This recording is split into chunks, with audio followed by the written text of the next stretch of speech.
The Lowertown line is made possible by the State Arts and Cultural Heritage Fund and the citizens of Minnesota.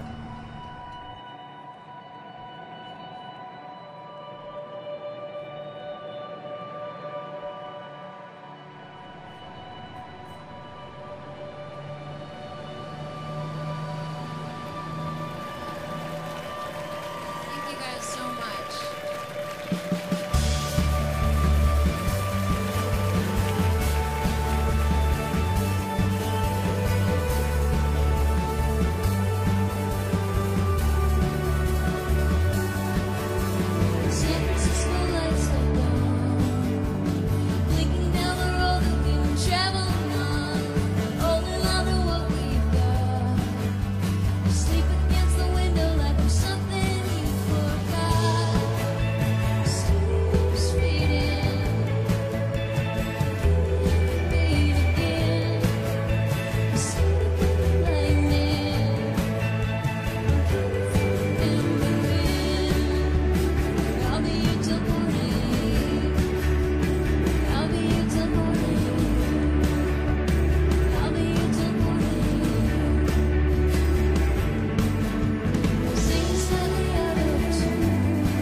You've been described as an American alternative country singer. Does that description fit, do you think, with what you do? I think other people consider my music to be more country than I do. I think maybe the way that I sing or my accent, or even though I'm from South Dakota, it seems like that's the connotation that goes with it. Some of my songs are country-ish, but... In what way? Like in the lyrics and the vocals and the guitar? Like? Yeah, there's definitely some train beats. Yeah, okay. In a couple of songs. And, you know, just like kind of sad, croony, depressing sort of music. Yeah. Got it. When you're writing a song here at home, do you usually start on guitar, on piano, or either or? I usually start on keytar. No, you don't. No, you don't. That's a total lie. I don't really have an either or. It's just whatever I feel like playing. But I find that I start out most of my songs on the piano. Oh, and then do they sometimes like jump? Then do they move to guitar? Okay. Yeah. Some of the songs on my newest record that are, you know, pretty fast and rocky, and they started out as just like really slow piano, just like giving myself enough time to make up the lyrics and think about what I'm gonna, you know, and so it just depends on the song. And when did you start making music with a mind of, you know, doing that vocationally? I don't know. I feel like it's probably hard to make that decision before you're actually doing it, you know? I never got into it because I thought I could make a living. It was just something that I like to do. But the first time that I got paid to do a show was at a bookstore in Rapid City, and I just, like, I couldn't believe it. I thought it was the coolest thing ever, and I have to remember that sometimes, you know, when I'm doing that and I'm, you know, stressed out about money or whatever. It's like, well, you know, you get to do what you like, and, you know, it's cool. Don't you love a man who cries? Can't find it. Falls all over everything right. Can't find it. Once you love this hippie way, but I'll always see when he's made up, wipe his tears away. Now that he will stay, get away, anything these days. Get away, anything these days.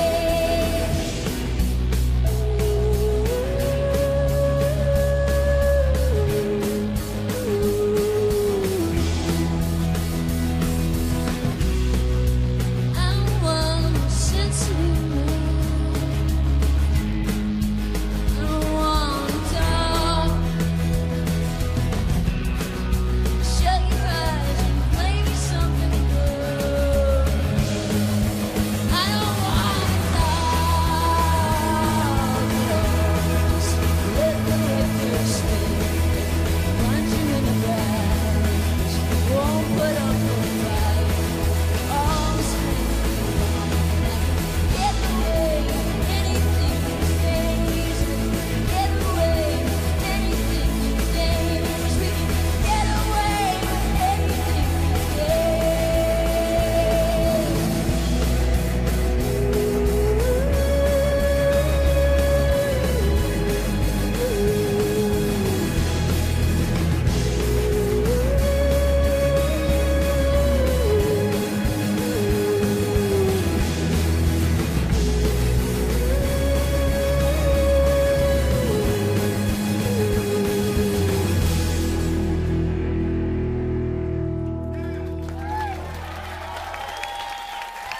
Thank you.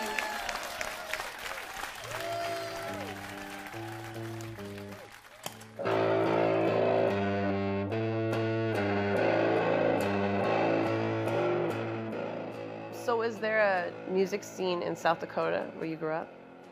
There was actually, I mean, there's a lot of folk music based in South Dakota, but the music that I was exposed to most was like the punk and metal and the indie bands that were coming through.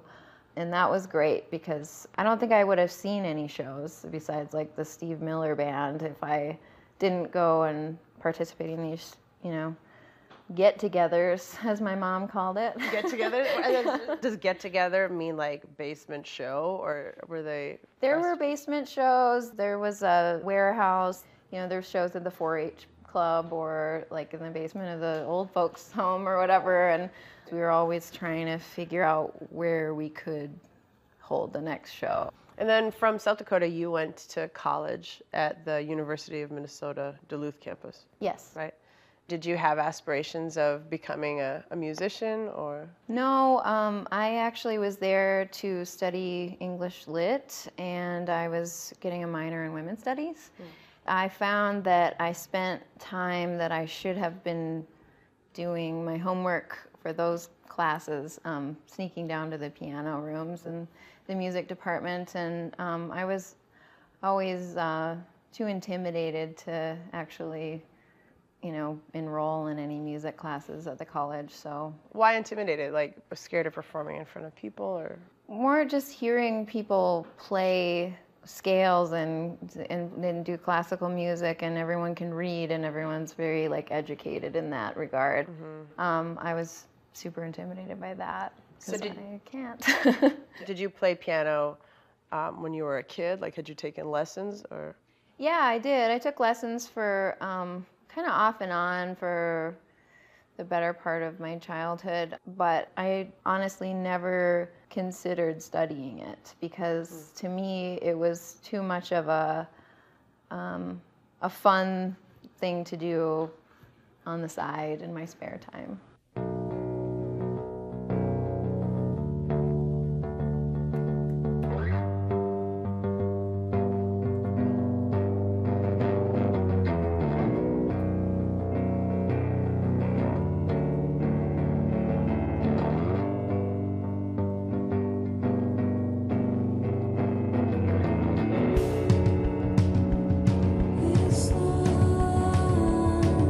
It's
when you started when you were 20, where the win might seem like getting signed by a major, like that was how you could define success? Like, did you hope to be signed by a major label when you were starting out? I didn't, and I was going to sign to a major label at two different times, and I said no. And Why? Why did you say because they wanted me to sound like a certain part of one of my songs that I had. You know that part on Car Wreck, like that song, that sort of, vibe that you have, like, we want that. And I was like, well, you know what? That isn't all of this. Like, I got to be creative, and I can't just do that. And and I'm stubborn, and I was way more stubborn back then. So it was like, oh, you want me to be like that, huh? Yeah. No. Yeah. I look back and I think, wow, you had some balls back then to do that, because a lot of people were like, how can you just turn down this label and all this money and this, 15-year contract, including the greatest hits? And I was like, because it's terrifying, and I'm young and I don't know what I'm doing yet, and to give that away to somebody with extreme legal complications involved at this point just seemed crazier to me.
about musical influences?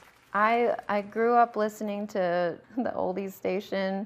I love what everybody loves, the Beatles and the Rolling Stones and Joni Mitchell and Johnny Cash and Loretta Lynn, and you know, I was influenced greatly by that, and also a lot of grunge and rock music in the 90s and stuff. So Like what kind of grunge stuff?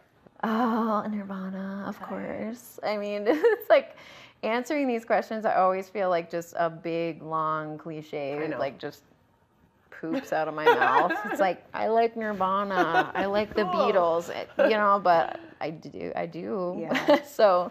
What about non-musical influences, if there are any? Yeah, I can get the same sort of inspiration from reading a good book or watching an awesome film, seeing a dance performance as I can seeing a show or listening to a record. So there's definitely a lot of authors that I love. Like one of my favorite authors is Charles Bukowski. I started reading him when I was really young, probably way too young. Did you find the book somewhere? I did. I found it at the library, and it was like, whoa, this is so strange and dark, and he's mean, and he's also got this heart and this sweetness to him that I just found was really unique.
The Lowertown line is made possible by the State Arts and Cultural Heritage Fund and the citizens of Minnesota.